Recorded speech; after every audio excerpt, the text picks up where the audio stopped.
Welcome once again to another how-to building guide on machine craft. Today it's worth noting we're doing our hypocrite episode. That's right, we're building a tank. Now, we want to cover a couple fundamentals here because, actually, even better. First, let's talk about why we want to build a tank in today's episode. And this is the paradox of the tank, is that the tank is the easiest platform to build, the easiest type of vehicle. You know, it goes on land, it uses wheels, it has a very direct form of aiming a gun, and it can be quite heavy duty on many occasions. So, suffice to say, anyone can build a tank. It's one of the most popular vehicles, if not the most popular vehicle, probably right up there with mechas and waifus. It's a Japanese game, so there's a lot of strong Japan crowd, and it's slowly making its way to the U.S., Mexico, Brazil, places like that. So in short, because everyone can make a tank, making a tank competitively is very hard compared to the large pool of tanks out there.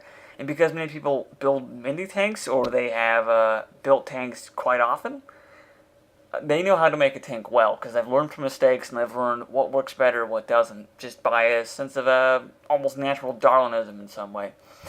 Not really a total direct interpretation, but it makes sense. People with good traits on their tanks notice they're awesome, and they keep those traits around or find ways to even improve upon them to make them even better.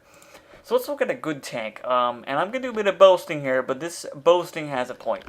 This is the Donner Cannon 120 Lite. I name everything with a version number in terms of 100. Don't even ask why. So this is about roughly 5,000 weight, 63 body, 3,000 block tank. I'm going to point that out because you don't want to exceed 65 bodies. The maximum amount of bodies allowed in a server is 65.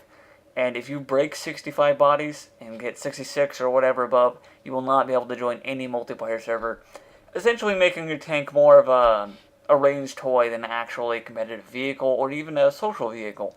And I think that's really important to note with all kinds of, really just any kind of vehicle or machine you make. Next point is weight is 4,925.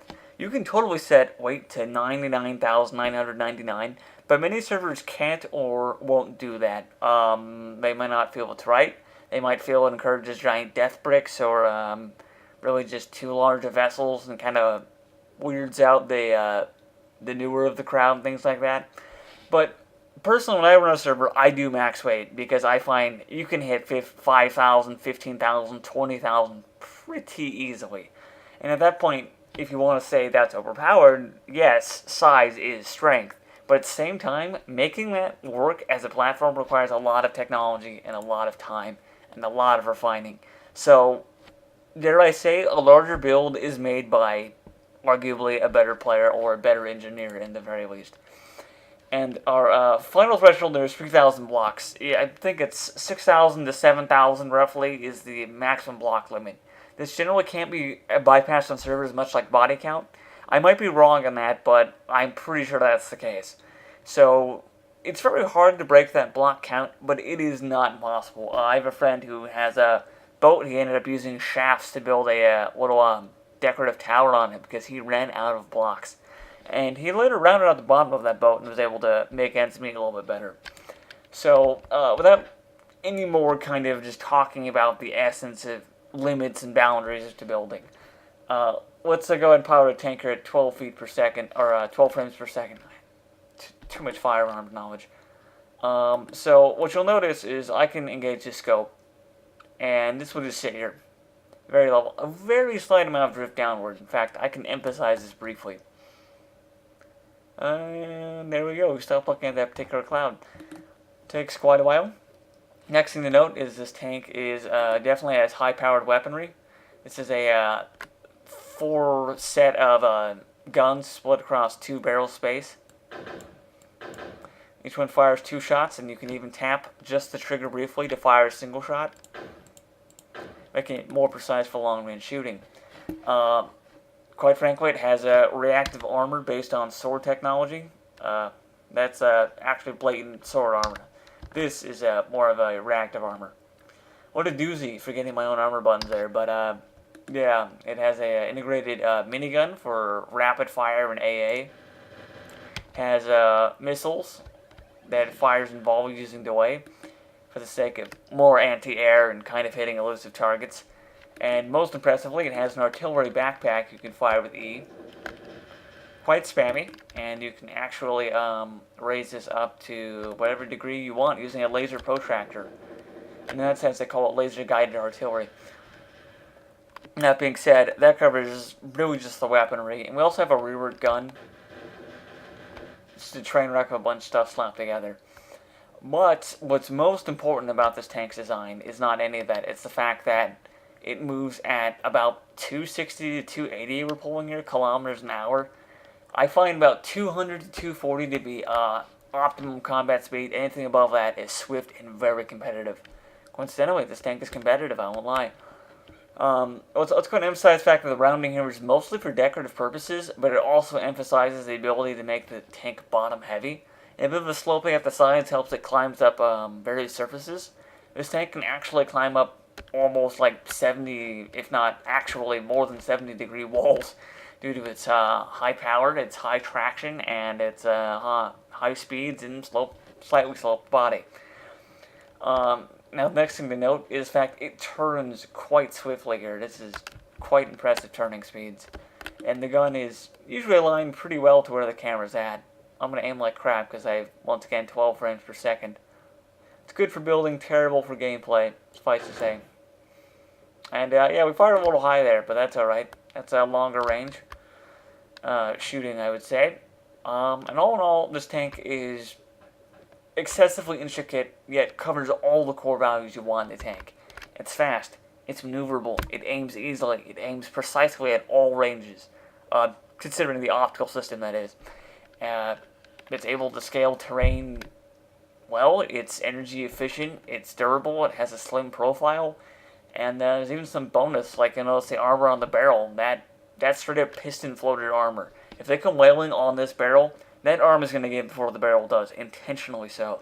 So if they want to target your weapon, they'll have to do it over your dead body, almost certainly. And that's not even an exaggeration. I have never in field testing seen the barrel cover break, let alone the barrel, and not even the turret, you know. Maybe the turret once, but honestly, this tank is a tank. I mean, the term comes from somewhere, right? So yeah, it takes a hammering, it does its job, and a little bit of fancy stuff in between, but operating your core is important. So let's build a good tank. We're going to show you today, and might have already even said this, so pardon me if I have, but we want to cover how to build a tank efficiently, simply, reliably, competitively, because anyone can build a tank, and almost all the YouTube videos out there, and in fact, this is a hypocrisy episode, self-titled, can build a tank. But building a bad tank and building a good tank are two different things, and we want to show you the difference, hopefully, here today. I'm not going to pretend I'm infallible, I'm not going to say I'm the greatest. I'll admit, I'm higher tier for engineering, but there are plenty better than me, especially in the Japanese community. Full of a lot of veterans and a lot of community members in general, which means a larger pool to find those little savants in.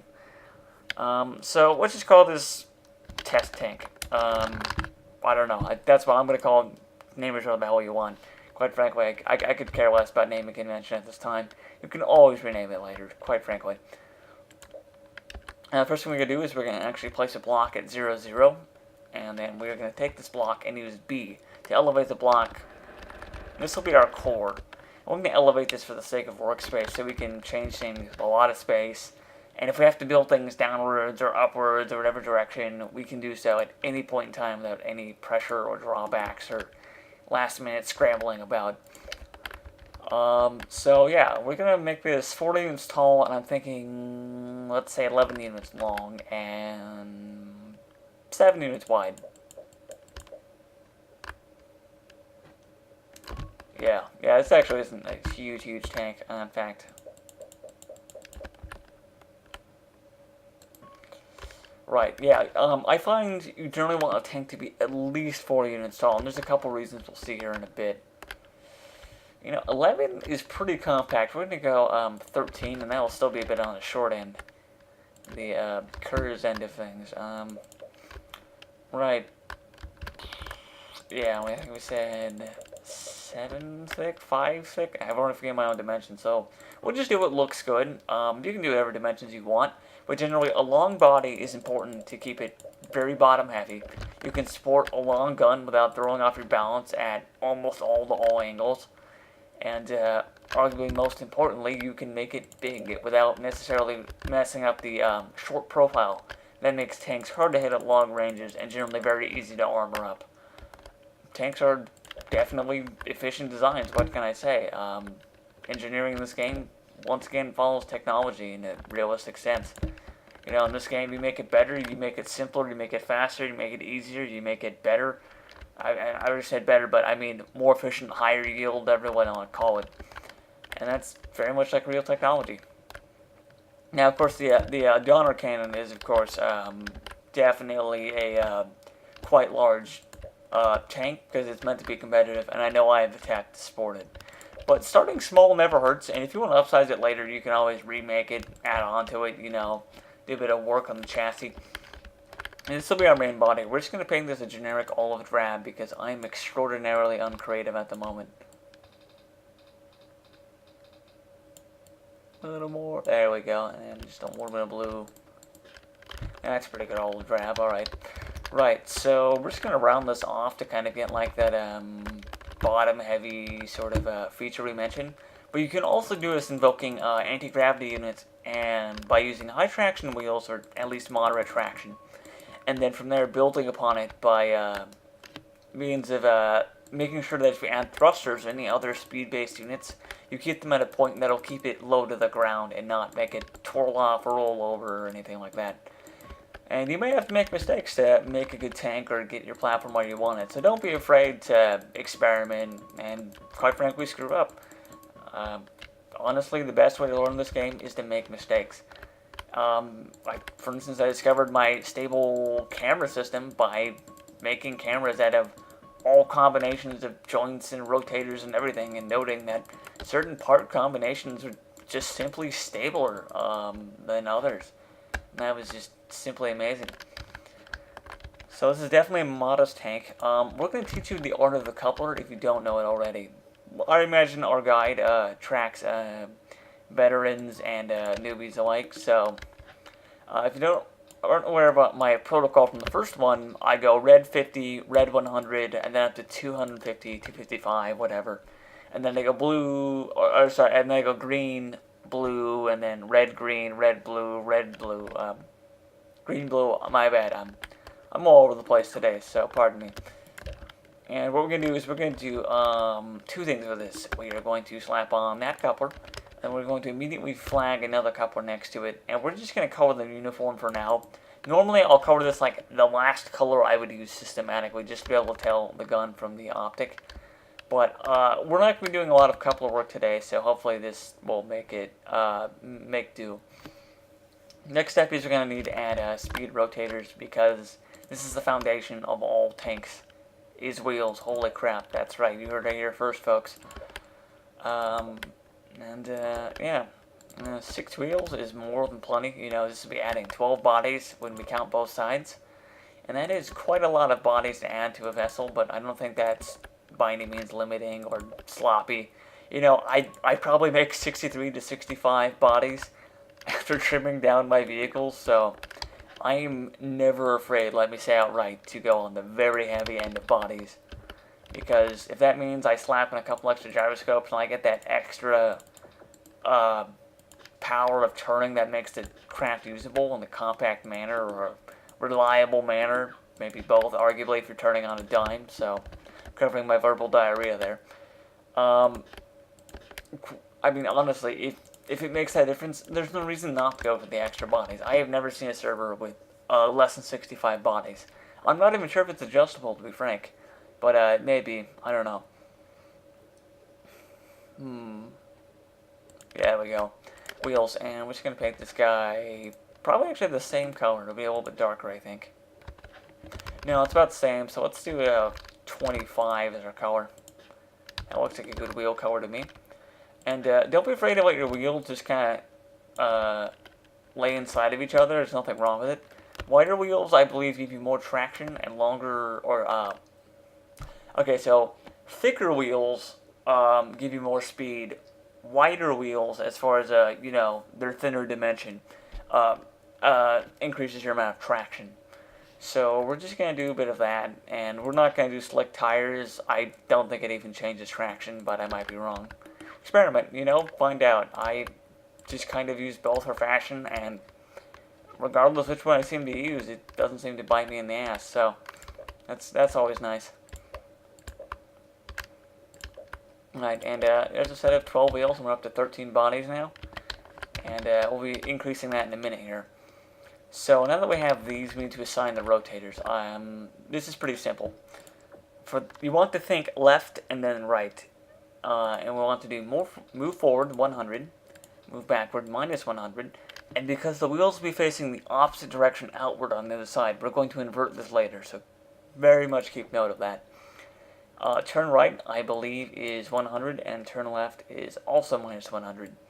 Assuming that 100 is forward, turning right would be applying the left side to move forward, as I've already said, and the right side to move backward. This causes the right to suck in and the left to push forward, causing a very consistent turning motion.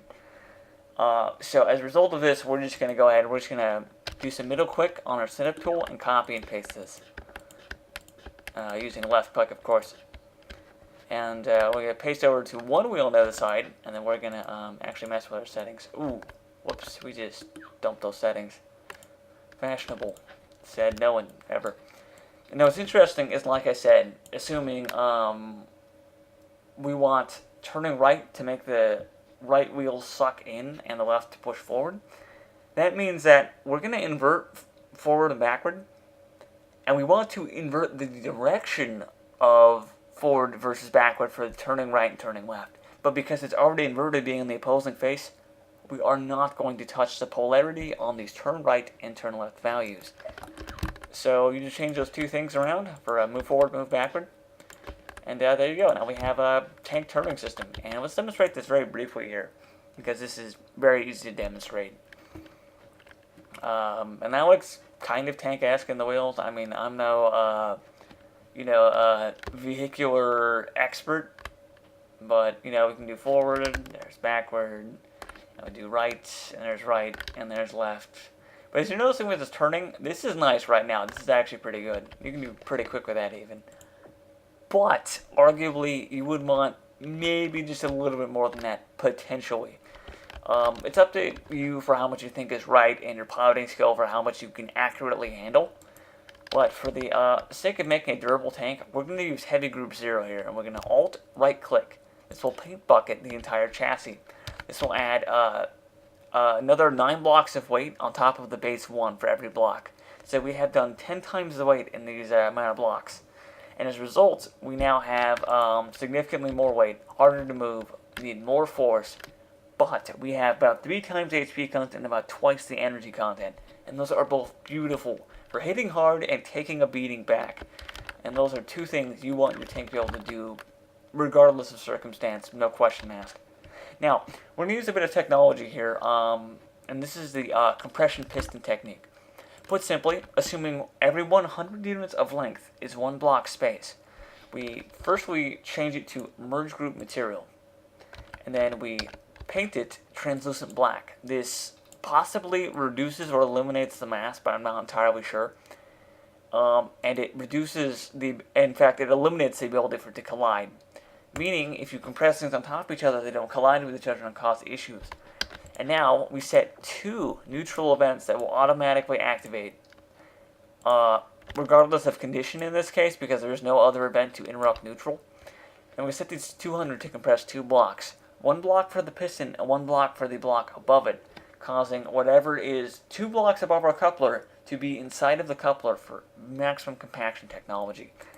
And I usually copy and paste one of these, put it on the side, or just copy and paste them on the move. And because we want to do this every 2 blocks, we're going to go 1, 2, and just slap that guy in. And then we're going to do a rotator for type S once again. It could be type A and it won't matter. Trackers are not biased for exactly what they do. Don't mind me, I'm going to set neutral angle here very quickly, just to 0. So if the gun's ever turned off, it'll reset to a neutral position. I personally do this to let other people know when I am not in a combat mode or I'm not aiming at them, when I'm looking at them, But do whatever you want, quite simply. Next step is we're going to add a tracker. Trackers cause the mouse to orient the part. So in this case, we want the waffled edge backward. Usually if you're just building upwards and downwards, you're going to put it like that. And if the waffled edge is up or down, I've seen very favorable, if not non-functioning results of those almost every time.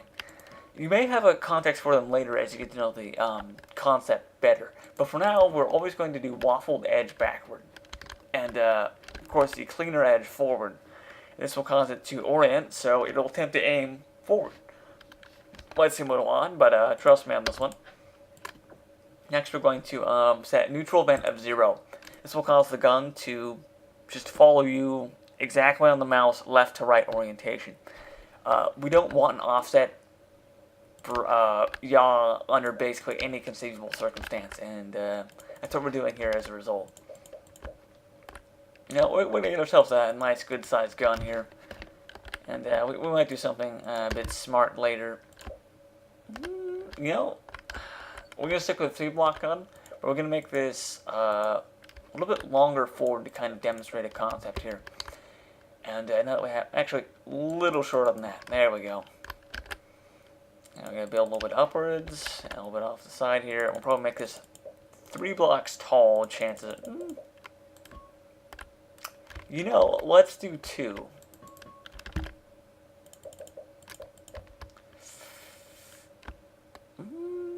Yeah, we'll do 2 for the sake of simplicity. And I'm going to do something out of force of habit here. Put simply, many firearms or other guns in real life, including vehicular weaponry. We'll do this thing where the action reciprocates backward. This does 2 things. It generally cycles the action of a weapon if it is a blowback weapon, as we call it, using the gas, piston, gasket, whatever you want to call it, system, to cycle the whatever, to load the next cartridge into the weapon and prepare for another round of firing. An interesting side effect of this due to Newtonian physics dictates that because the spring rides back with the recoil and then snaps forward, a blowback action slightly reduces muzzle climb. That's exactly what we're doing here. This is something I basically, if not actually, always do. We're going to set this to 150 neutral length. And then on the cannon event, we're going to set this to be free. We're only going to set the free event once. If you set it twice with no other inputs, it will break the joint off and destroy the part after a few seconds on the ground. So take note of that. I don't know why you would do 2, but just to be very clear on that concept, let's mention that in advance. And now that we have that, we're going to go and copy our little machine gray we have going here. I'm going to slap that on here. And then we are going to add some cannon, of course. I mean, why not add cannon? Now, the basics of a cannon is if you add cannons in a tube, they will act like a machine gun or a shotgun. A longer tube means less accuracy, which you can counteract with barrel length. It generally also means a sense of compaction, but you can use piston technology as demonstrated here with non-invisible weapons, and that will cause little to literally no issue compacting the weapons on top of each other, unlike with rotators, hinges, and pistons. Keep note of that. Now, that being said, we are going to mount 3 cannons and 3 barrels. To continue a bit of a rant on guns here, if you have 1 cannon in the back that is assigned and 1 or more cannons in front that aren't assigned, you have created a howitzer. If you add barrels onto that, so the barrels are equal or greater than the number of cannons in the apparatus, the tube if you want to speak that way, that causes it to become a tank gun. A normal standard cannon will shoot non-dropping bullets with intermediate accuracy, high velocity relatively speaking to other bullets, and no sense of drop but very small attack radius. A tank gun has more blast radius by a slight amount, has very slight arc, and makes a really cool cocktail sound when it fires. And they cause more precision damage to parts, but seems to be less health damage overall. But honestly, in my experience, you're not going to fret over that because tank guns are just amazing. They're a great weapon for anything other than long range or anti-air where arc becomes a problem. More barrels will mean less drop and higher velocity for any kind of weapon. And finally, if you have howitzers, they cause very high arc, very high AoE, and triple base damage on top of barrel and cannon bonuses that are already applied. You should also know that there is a 16 attack limit present in all multiplayer servers, although you can set the attacks to 64 in test mode. You will only have 64 attack limit in multiplayer if you have a boss tag and it is in a meeting game mode or a boss hunt game mode where boss tags are allowed to apply their status effects. That being said, let's add a cannon event for left mouse by default. And we're going to set that to 0 and not mess with it. And we're going to do a bit of a trick here for coloring your bullets. I like yellow bullets, but we're going to do orange because I think it's just a little bit better. We're going to color that basically the exact same color with like a fraction, well, I guess, like basically 1% more red and 0.5% more in green to cause an orange color to result. Now we're going to do a bit of styling on the tank's gun. I think this is good, but we can do just a little bit better. And we're actually going to be able to... Actually, we're going to keep the barrels round. If they're square, they will stick to the left, right, up, and down faces. Otherwise, they will only stick to the forward and backward faces. We don't want the action of the weapon to stick as it is right now. But, you know what? Let's do even better. Let's make it cool and look like an integrated sort of box by using the sculpt tool and middle clicking on either cannon or barrel. It has the same effect. Now, we're going to let it transfer actually into a bit of a rounded block. And then a bit more blocky blocks. And what we're going to do next, if we're going to lower the diameter of the gun to be 65, align with cannon. We're going to lower this to 65, and then we're going to change these to 80. And I do these little boxes on the end because it looks kind of like a muzzle brake device remotely, and I think that always looks really cool. So we have a basic tank going right here. We're actually going to round off the gun a little bit just for fashion's sake right now, I think. You know what? We're going to round a little bit more on this. I think we can do a bit better. And we're demonstrating a bit of the first and second type sculpt tool. Second type is the same as first type in what it does, but it applies it differently in area. It'll do to all the blocks neighboring that 3D point instead of only that vertex, as you would call it in a modeler's terms. And you know what? I kind of like the look of that gun, and I really shouldn't because it actually makes it front heavy. So we're going to do the exact same trimming method. Did we, yeah, okay, we sloped that out, that's good.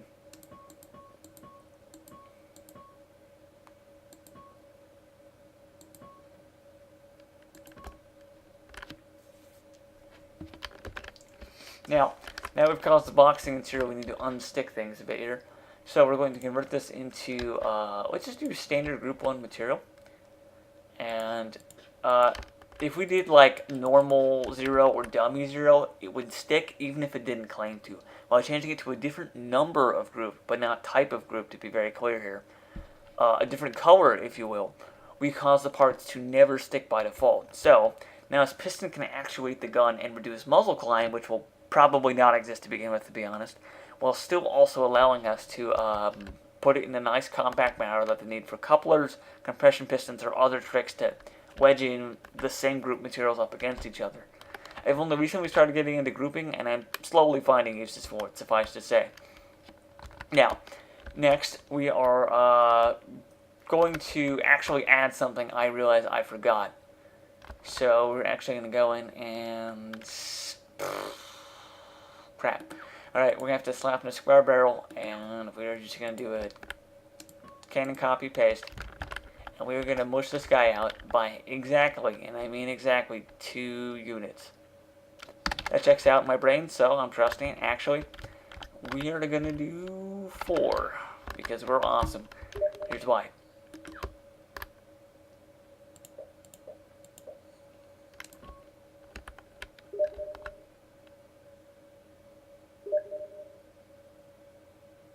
No, I have a friend tell me something about RoboCraft, by a matter of coincidence.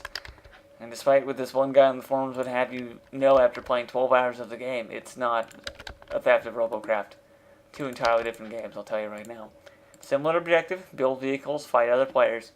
Totally different way of going about it, and totally different capabilities. So yeah.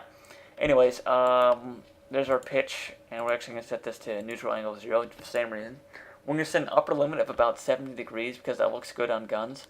Speaking of which, I need to modify my Schwer Gustav later, so I have to remember that. And a lower limit of -5. And this is important to not cause the gun to snag against the lower body. Actually, we're doing a highly compact gun, so we're going to do a lower limit of 0. You may not be able to aim well at close range, but by elevating the gun 1 or 2 blocks, you may be able to reduce or even solve this problem. And like I said, about -5 degrees is good for that. Not perfect, but pretty good. And, so there's a compressing piston. Now we're going to use another tracker. In fact, we're going to copy and paste the tracker we put in for yaw. Yaw way or no way. Yeah, alright, looking good. I need to stop doing the little sputtery sound to my lips here when my brain stalls out for a second. Now, assuming we have two block compressing pistons, we're going to bring this back 1, 2, 3, 4, exactly where it was, but adding the ability to angle the gun upwards and downwards. Now, here's the problem you may already be thinking of, and if so, you're very smart and or very experienced. You cannot aim the gun upward against this upward armor, but we want the gun to be armored for obvious reasons. So we're going to change the material from heavy 0 to dummy 0. Dummy blocks do not provide collision, health bonus, or other benefits. In fact, I believe you get like 1 HP for every 3 blocks of dummy you place or so, versus about 17 or 19 for every standard block you place, and roughly triple that for heavy material. Now, as it's going to pivot, we're going to throw in all the stuff right above the spring. And we'll do one more just to be certain. It's not going to make a huge statistical difference, I don't think. And to place things on the safe end. I'd rather not make mistakes off the bat. And we're actually going to calibrate this gun to neutral 0 and probably sword about 5. And we're going to modify our control here in a second. If you've seen the VTOL or Valkyrie video, whatever you want to call it, you know exactly where this is going. So the sword is mouse 3 by default. We're going to make this a toggle by checking the box next to it. Now, we're going to rename it Optics. I do all caps, just out of habit. I like the clarity of reading what they are from miles away. Call me granny eyes, call me whatever you want, but it works in my book. In fact, we're going to name this MG, and we're going to do an MG later. That's part of making a good tank, is having tactically diverse weaponry, so you can handle things as needed and on your own terms, simply put. Now that we have optics set to a toggle, we're going to cause an optic event of 5. Now that we've set that up. In fact, we're going to do an optics event of 4. I think we're going to be able to get away with this quite nicely. And, this will compress very shortly, as you'll see here, if I hadn't messed this up. And note how we did a connector, and then we did group 1. In the case of this, we want to do actual group 1, group 2, whatever you want to call it. The red group instead of the whitish grayish group. And that will cause it to not disappear once you start up. And there's our compressed gun, give or take. Actually, yes, that is exactly our gun. Very, very nice. In fact, we're going to undo a line cannon. I'm doing that out of force of habit. But we don't need that. I think it looks cool without it, as a matter of fact. Good. And there's our tank gun, as it'll look. And there's our tank body. Really simple stuff so far. We're doing great. Now, we're going to give us a quick test, and we're going to mount an optic, and we'll do another test, and I'll show you exactly what I mean. Whoa, alright, so here's our first problem. We have attracted 1 too many blocks. I believe it may have embedded the coupler inside the torso. Okay, so we're going to do this, and we're going to take this guy out. And, there we go. Boom, done. Nailed it. Alright. See, now our gun isn't going crazy. And as you notice, we can aim up and down, even with this gun, pretty well. Not a lot, it seems, so we might look into that. That can actually be a fitting error with the spring, but probably not. That's a nice little bobbing spring, and we don't have issues with muzzle climb, and we never will.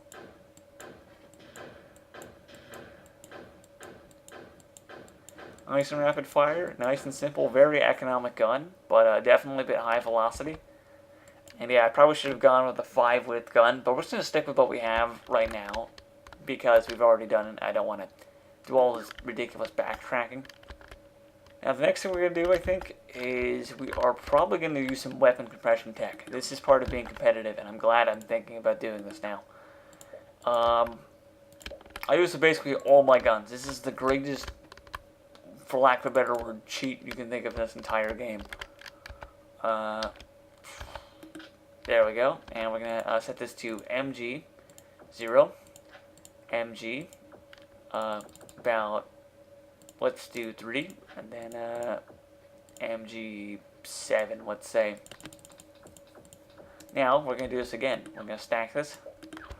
And it's important that while you won't get physics feedback from compressing these cannons, you will get feedback in the sense of where the bullet spawns, on unintended consequence, lots of feedback, my bad. Let's see, so 10, and then I think like 13. Oh, I've already done a lot of messing up. Okay, so let's go 3, 6, 9. Okay, so 8, 11, 12, I guess. 13. Oh, let's do 13. It's a bit of a mess. You want to probably use something divisible by 16, quite frankly, or something divisible by 2s or 4s or 8s, because those go into 16, which is your maximum attack limit. But we're trying to keep this uniform with the gun here to not make it have fashion feedback, as I'm going to call it, and make the gun look identical. Your enemies will be none the wiser until you hit them for a crap ton of damage and not a lot of space. I'm going to cover these ones yellow. I'm going to paint all the barrels because that will cover all of our bullets. And there's a special trick I do. I paint this bullet a bright red. Actually, we want to paint this one a bright red and paint this one a yellow. And the all mean is that every 6 shot we have a red bullet. That red bullet will have color contrast and be easier to see in some environments. It's what we call a tracer round in the world of firearms, but that tends to be like the last shot in your magazine or something to let you know when you're out. But that's more of a military standard and less of a functional standard. And we have all these guns assigned, so they are an MG. We have 40 units of barrel, which will give them quite a amount of accuracy and velocity, but maybe not a lot of spread. So if you want to cheat, you could technically, arguably, change this to dummy blocks, but that might also cause feedback issues I'm not going to mess with. Let's go and test out our MG here real quick. Pretty spammy, very little energy cost if you note our upper right. In fact, we've already recovered from shooting an MG as of now. Very economic, very compact, easy to aim. It's the exact same offset as the tank gun, arguably, so it's pretty awesome. If you are using the MG with the tank gun's offset on the optic, you may have to do a bit of manual re-aiming for MG mode, but not really gonna screw you over too bad in the long run. Now that we've mounted this red thing over here, the coupler as it's technically called, yes, that word I've already used, I know how to use it. Let's go ahead and just mount this. We're going to remove the neutral angle because that's, quite frankly, bullocks on cameras. And slap on a compression piston, slap on a tracker for our yaw here. Then we're going to add our hinge for our... Oh, actually, we're going to slap on another compression piston. There we go. And then we're going to slap on the hinge in question. And, yeah, we're going to mount the...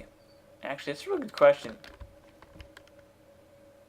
I wonder if this grouping affects our ability to operate the weapon properly. If it, like, still associates with the part in question. It actually might not. That's a really good question. We should check that in a moment. Once again, we're just going to leave this neutral 0, nothing else. Remove neutral angle. Remove limits in this case as well, because this is for looking. We want to look freely and without consequence. One last compression piston we're going to slap on our scope here. Now, the scope just needs to see things. I'll let you in on a secret if you're watching this on the version of Machinecraft I'm playing, which is basically a fact, or later. I can't conceive they will ever remove this. We're going to set optics event to free, and what free does is it allows you to scale from 1 to 10 in zoom. just by scrolling your mouse wheel or using page up and page down, which to my knowledge are buttons you cannot register as being pressed. However, I may be mistaken on the case of page up or page down. So, now we have our optic mounted, and if you look at the height difference, in fact, let's go and paint this a different color for about 3 seconds so we can see the placement. We're going to want a little more elevation, it seems. In fact, I probably shouldn't have used these compression pistons, but the beauty of a coupler is you can add offset along y-axis for height. So we're going to add about 200, let's say, to get nice and level with the gun. Oh, right then. Right. 3? For the love of God, it better be 3. Okay, at this point it's screwing with me. Let's go see how 2 blocks floating above this thing we are. Yeah, about 2 blocks. Alright, so it's exactly what I expected, and it's complete garbage. Now we're going to lower that by 2 blocks, and the preview mode is currently a work in progress. There's the version we're seeing right now in this video, so don't be surprised you have some weird garbage like this going on that turns out to be totally false. Now, let's test out this sweet optic. Let me explain very briefly. The optic is floated independent of the gun. If you leave it on the gun, momentum, weight, offset, and other issues are going to cause it to drift wildly from too high or too low, even if you calibrate the pitch on the tracker. Don't be that guy. Don't be that guy. And, yeah, so the system we use right now is, like I said, a single yaw rotator and a single pitch hinge. This will cause minimal drift, mechanically speaking, in the way it is configured in that order, in that way. And finally, and this is very important in my book, due to the fact we've compressed it to a single point, it aims and spins in like a single point. It's very compact, very reliable, and probably works at every conceivable angle. Actually, we have about 1 block offset because we didn't offset this by about probably like 100Z or something. But let's see how accurate the gun is at this range, which I know is basically point blank. Not bad. Not bad. And pulling the number for 4 or 5, whatever I did, out of my butt, now it's pretty good. Yeah, it's usually what I do, so it tends to be the right number. Like I said, we're aiming a little bit high with the MGs, so that's up to your skill right there. Right now our MGs are probably considerably deadlier than our main gun, but the main gun is economic, accurate, and probably good for knocking out parts on enemy craft, and that is tactically advantageous. Now, we're going to fix that offset for the exact reason we just showed, although subtly. To explain it in case you didn't notice it, because it is subtle, is that if you have your gun calibrated to a certain offset for a certain range relative to the camera, and you have the camera turning off base from the turret, you will encounter a situation in which some angles of aiming backwards will have a difference in firing offset from aiming forwards, and that makes the gun less intuitive and quite frankly more of a pain in the ass. We're not going to put up with that. In fact, I think we have now created a complete inverse effect. So what we're going to do now is, did we mount? We mounted that forward, so we did that totally backward. I usually mount it backwards, so I'm thinking inside out today. Now, this, if you notice, we're seeing about 1.5 blocks everywhere we turn. That is beauty. That is result. That is just simple function. Of course, the beautiful thing is you could, of course, add more actual tank cannons built in this tank cannon, and you could probably shoot up to 5 of these in a single array, almost as fast as our machine gun. That's generally what I call a jackhammer because it is just deafeningly loud in many senses. So we have a low drift, easy to aim, independently mounted optic. We have tank wheels that move forward and turn. We have a gun that aims and compresses auto firing power in a small space. It can turn in all ways while still being very armored. The next thing we're going to need is a little bit of a spring to things, if you'll see what I mean here in a moment. By setting the spring on tracker, you increase the rate at which it will aim, but you also increase the amount of wobble you have at the end of the aiming cycle. My advice, set it to 70 to 75. This seems to be a very excellent threshold to keep things just how you want it. We're actually going to slap the exact same properties right on top of our trackers here. In fact, I think we messed up our tracker events, so we're actually going to set these now. Oh, never mind. we don't want that. We don't have a disable can button, and we're not going to do it in this tutorial. So my apologies there. And yeah, anyways, now I've noticed we can aim a lot faster. Hard to tell with the frames per second, but you can aim easier. And if you look at like long-term aiming, that bob is very minimal because this is a light, agile gun that doesn't have to turn a lot to make most of its compensations. So now we have the gun system and optic system worked out. Simply put, we have the ability to lay down firepower simply, easily, and effectively, and potentially very competitively as well. If you do a larger design, even more so. Next thing we're going to do is we're going to make this baby very nimble and very formidable in the field. We've had to wait, so we've almost certainly decreased our speed. And we're going to add some thrusters here. We already aren't getting the walker bonus by using wheels, so there's nothing to be lost here. It's just a bit of energy cost, but even that is very minimal in almost all senses. Like, let's check our... Yeah, okay, so we're doing this on the kind of like the lower end of things. This might cause slight jerking around or rolling. But I'm thinking at the heavy weight and the compact nature of this craft, that will not be an issue.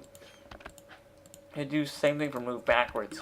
This will increase the ground speed probably nearly double, if not slightly more than that, if I had to guess. I just can't do this on all my tanks, so I have a hard time saying what it is without it. I mean, honestly. And here comes our final challenge here. We're going to install gyroscopes for enhanced turning. And we are going to put these inside the rear of the tank because these can be destroyed, but only by mortar rounds and probably a couple of them at that, because we're going to be using heavy material here, as you'll notice. Yeah, I'm just going to bore in and we're going to install 3 of these guys. If you've seen the Valkyrie tutorial, you know where this is going. Turn right, 100. Turn left, minus 100. Simple as that. Easy as pie. Clear as day. I could come up with a million other ways to say that. Metaphors, similes technically, because I use like or as. That's right, I'm a nerd. Right. And, right, now we're going to take a heavy block. In this case, all of drab color. We're going to recolor this really quickly here. Let's make this bright blue. That sounds really cool to me for some reason. And the daughter cannon, I use jet black and purple. And in most of my other creations, I use like a light chrome color paired with a neon green. It's like my favorite blue, basically. Boom, and then we have a nice flashing sky blue. We're going to slap in 2 of those, and we're going to cap that guy off. Now, if you're thinking, what the hell are you doing? These rotators aren't touching anything. You are thinking the right question. The right point of skepticism, if you will. So we're going to add heavy 1, and heavy 2. And, whoops, that's 12 frames per second for you. Man, that joke's going to get really old during this series. But, yeah, this makes it heavy, so it increases the rate at which these work. A brief explanation of gyroscopes to mull over it yet again is thing spins block spins. Due to the Newton's third law of motion, we cause an opposite reaction, causing everything that is in the block, aka the body of the tank, to spin as well. Once that begins spinning, put simply, we have created turning in what is basically the opposite direction. And by using heavy material, we increase the weight, increase the reaction, and increase the turning rate, and hence turning bonus, and handling, and etc. I mean, you could draw so many things from this. You could surmise so much. So, yeah, and the problem is you want to have a touching material on both ends. So we're going to cheat here. This is one of the brilliant things about using couplers. Is you get a lot of workspace that opens a lot of possibilities with invisible, non-colliding blocks. I'm going to add these 6 blocks. It's going to collide in the sense that it'll keep them rooted, but it will not cause interruptions to turret or anything else for that matter. Now, that being said, we have just probably have too much turning right now, honest to God. Or if we're being frank here. Yeah, that's powerful turn. I don't know. That's a little heavy for my taste. Yeah, you could turn on half a dime. You could turn on a hydrogen atom if you wanted to. Yeah, let's see what our top speed is. Like I said, 200 to 240 is usually competitive. What we're looking at is about 215 to 220 top speed, depending on terrain, etc. So we're going to do even better than this. We're going to use one last coupler here. And in fact, we're going to punch out this little section here. Remember, we had 5 thrusters going forward, and we're not going to fret about backward speed being slightly inferior, because we're going to notice that we have diminishing returns on this process, and that's definitely noteworthy in my book. Here we go. We're going to slap on this copper number 2, and as you can tell, they like each other. And boom.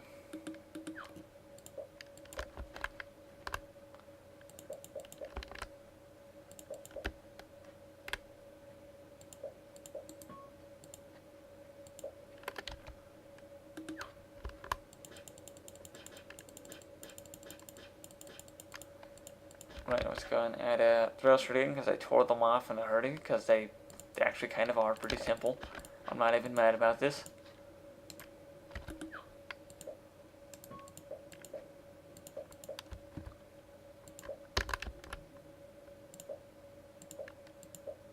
Now we have doubled the amount of thrusters we have, and we might have affected the balance, especially with this much force. So keep that in mind and stay vigilant. No, we're good. Look at this. Now we're pushing about 260, 265, depending. Oh yeah, that is way too much turning. So we're gonna strip out exactly, probably 1, maybe 2 gyroscopes. This is, by the way, an open air gyroscope, as I call it, and for obvious reasons. So that much is nice. And we're gonna strip out 1 in the middle, and if that's overkill, we're just gonna put the other crap back in there.